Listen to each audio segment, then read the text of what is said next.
महाराष्ट्रात 19 वर्षीय तरुणीनं मांत्रिकाच्या त्रासाला कंटाळून आत्महत्या केल्याची घटना घडली आहे।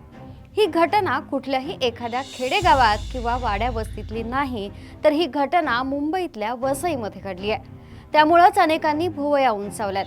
एवढंच नाही तर यामागे राजकीय हस्तक्षेप आणि दबाव असल्यामुळे कारवाई होत नसल्याचा मृत व्यक्तीच्या कुटुंबियाचा प्रश्न आहे। चला जाणून घेऊयात नक्की काय आहे हे प्रकरण। नमस्कार, मी प्रेरणा परबखोत, तुम्ही पाहताय टॉप न्यूज मराठी।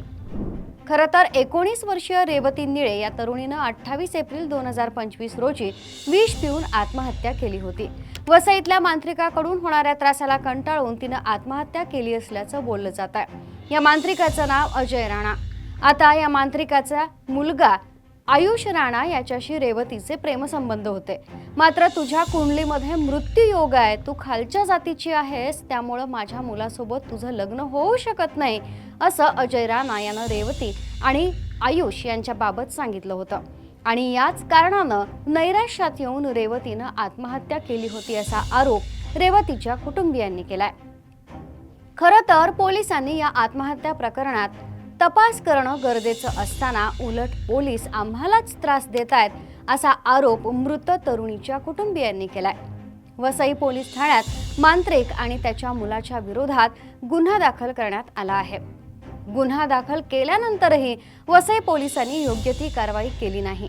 शिवसेना शिंदे गटाचे जिल्हाप्रमुख निलेश तेंडुलकर यांनी राजकीय दबाव आणला म्हणून पोलिसांनी मयत तरुणीच्या कुटुंबाला न्याय दिला नाही असा आरोप करण्यात आलाय। आता आणखी एक धक्कादायक माहिती म्हणजे मांत्रिक अजय राणा।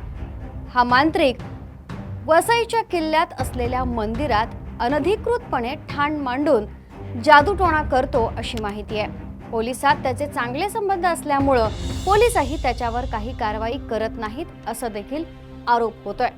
अशा प्रकारे ऐतिहासिक वास्तूमध्ये जादूटोण्यासारखा प्रकार करण्याची हिंमतच कशी झाली असा सवालही उपस्थित होतोय। हे प्रकरण एवढ्यावरच थांबलं नसून या प्रकरणामध्ये सामाजिक कार्यकर्त्या अंजली दमानिया यांनी देखील उडी घेतली आहे। स्वतः अंजली दमानिया यांनी निलेश तेंडुलकर यांना पोलीस ठाण्यात बोलावून पोलिसांसमोर दबाव आणला होता का याचा जाबही विचारला। त्यावर या प्रकरणात माझा कोणताही संबंध नाही, मी या दोन्ही पार्टीला ओळखत सुद्धा नाही असं तेंडुलकर यांनी सांगितलंय। रेवतीच्या कुटुंबाला न्याय मिळवून देण्यासाठी मी वसईत आले आणि न्याय मिळेपर्यंत मी लढणार असं सामाजिक कार्यकर्त्या अंजली दमानिया यांनी सांगितलंय। रेवती आणि तिच्या कुटुंबियांना न्याय मिळेल? किल्ल्यावर जादूटोणा करणाऱ्या मांत्रिकावर कारवाई होणार का हे पाहणं महत्त्वाचं ठरणार आहे। ताज्या घडामोडींसाठी पाहत रहा टॉप न्यूज मराठी।